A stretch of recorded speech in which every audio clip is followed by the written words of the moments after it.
안녕하세요. 제가 노회찬 전 의원의 죽음에 대해서 언급할 때에 이런 말을 한 적이 있습니다. 노회찬은 절대로 죽지 않았다. 어딘가에서 새로운 얼굴로 재탄생되어서 제2의 인생을 살 것이다. 왜냐하면, 이 중요하겠죠?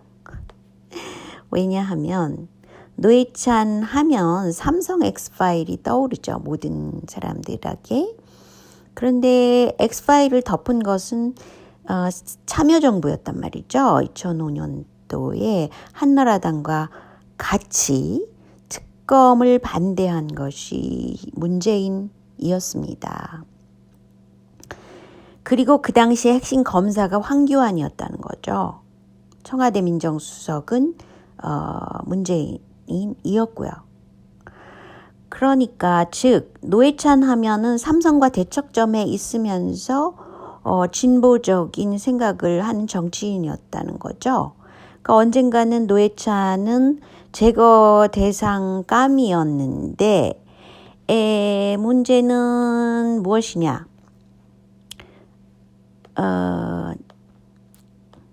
유시민과 노회찬은 드루킹 사건이 터져 나왔을 때 특검에 반대했습니다. 둘 다 아시다시피 정의당 사람이죠. 그런데 이제 드루킹으로부터 5천만 원을 받은 의혹이 있다라는 것을 했을 때 드루킹 특검을 해야만 했는 상태였어요.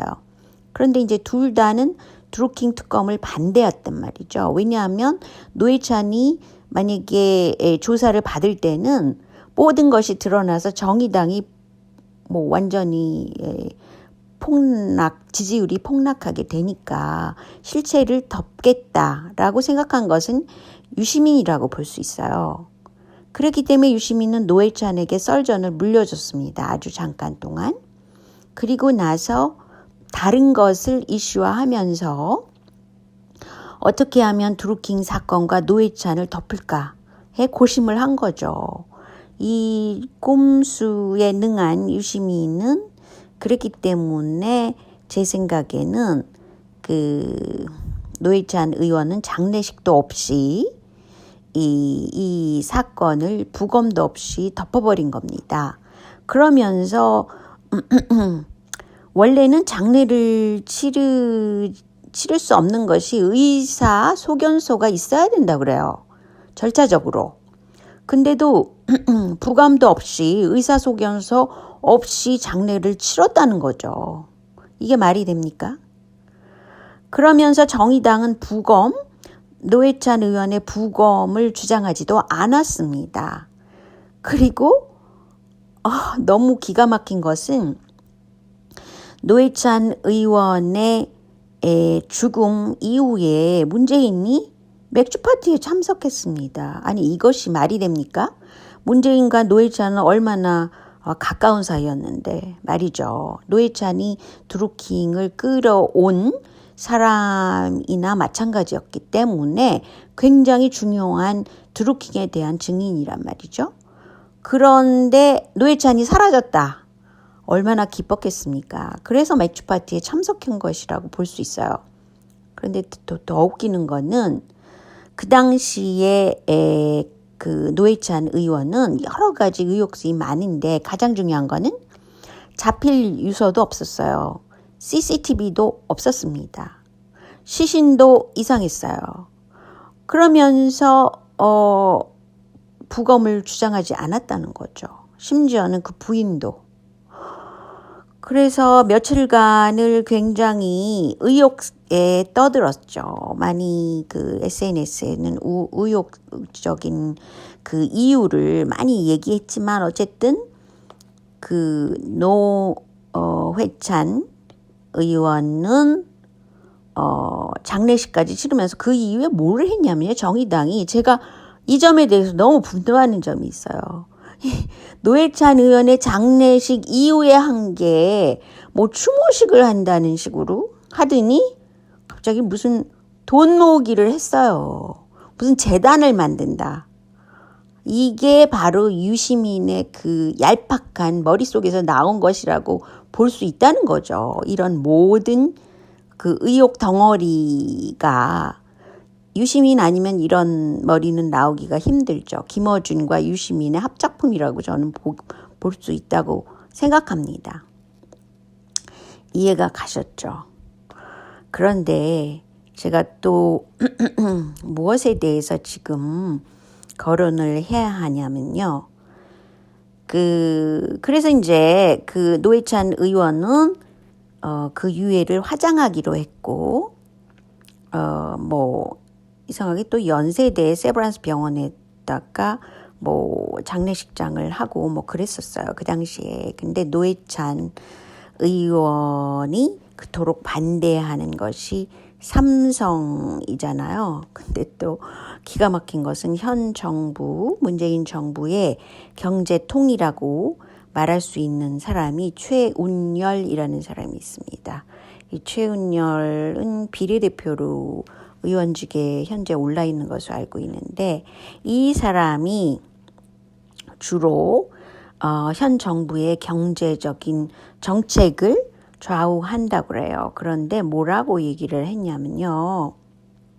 이 사람은 투자자 우선주의예요. 그래서 그 삼성전자가 만약에 2017년도에 현금 배당 총액이, 그러니까 돈을 그만큼 얻은 거죠. 5조 8천억 원이다. 총액이. 그랬다면 외국인들한테는 3조 700억 원을 배당했다 그래요. 그러니까 반 이상이 외국인 투자자한테 나간다는 거죠.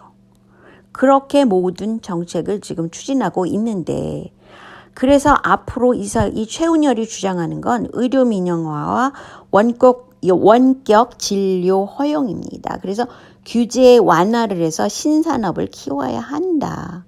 그래야만 뭐든지 오픈하고 규제 완화 이쪽으로 나가면 사업이 당연히 확장되겠죠. 왜냐하면 자본금이 엄청난 것이 삼성이니까.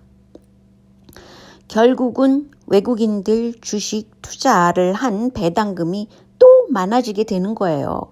그러니까 모든 경제 정책은 이런 식으로 문재인 정부에서는 실상은 외국인 투자자 보호 정책을 이렇게 하고 있습니다. 이해가 가셨죠? 그리고 사실은 그 양승태가 지금 구속돼 있지만 그건 일시적인 일이라고 저는 생각하는 이유가 있어요. 문재인 대통령에 취임하고 얼마 안 돼서 양승태 전 대법원장에게 국민훈장 무궁화장까지 수여한 바 있기 때문입니다. 이해가 가셨죠? 그런데 이제 드루킹이 뭘 지시받았냐면 삼성만은 건드리지 말라라고 지시를 누구한테 받았겠어요? 김경수에게 받았습니다. 그러니까 현재 이런 결론에 이르게 되면 모든 것이 삼성을 위한 것이고, 그 문재인이 그 삼성 엑스파일의 특검을 반대한 사람이잖아요. 참여정부 자체가 그런 정부잖아요. 그러니까 모든 정책은 개방화로 간다는 거죠. 그것을 추진하는 정부만이 그 삼성과 외자를 비호해주는 경제정책을 쓰고, 자국민의 그 어려움, 경제적인 어려움이나 자살률이 제1위거나 이거는 생각 안 하는 그런 정부가 될 확률이 높다는 거죠, 이미. 근데 정당 정책을 보면은 그 사이비 보수당 이나 그 더 민주당이나 둘 다 하는 짓은 거의 똑같아요. 사실은 여야의 구분이 확실치 않은 것입니다. 오로지 한 가지 하는 것이라면 삼성과 그 밑에 있는 외자를 위한 그런 경제정책만 계속 추진한다는 것이에요. 그것이 가장 큰 문제이죠. 그래서 노회찬의 죽음, 또 장례식, 이것을 통해서 우리가 알 수 있는 것, 또 드루킹 사건을 통해서 알 수 있는 것은 오직 삼성과 외자입니다. 근데 많은 사람들이 외자 부분에 대해서는 잘 모르거나 뭐 언급조차 하지 않는데 사실은 삼성을 거론할 때는 반드시 외자까지 거론을 해야지 앞뒤가 맞는 것이죠. 그래서 가장 삼성과 외자의 대척점에 서서 그래도 말이라도 비판적인 말을 할 수 있는 정치인이 누구겠어요? 노회찬이죠. 노회찬. 그렇기 때문에 노회찬은 슬그머니 사라지게 한 것이라고 생각할 수 있는 거죠. 이해가 가셨죠? 그래서 그 대척점에 있는 사람이 누구겠어요? 이재명이 아니겠습니까? 그러니까 이재명을 죽자사자고 그렇게 몰아붙이고 마녀사냥질을 계속적으로 하는 것입니다. 그 이미지 폭락을 시키기 위해서. 그러니까 정당한 정책세인 이재명 중심의 지지층이 계속 불어나야 하고 정책적으로 보면은 저는 굉장히 그 삼성과 외자 중심의 정책을 계속 쓰게 되면 한국에 있는 그 불균형 상태, 경제 불균형 상태는 계속 진행하리라고 생각됩니다. 이것이 가장 큰 문제죠. 자, 오늘은 여기까지만요. 안녕히 계세요.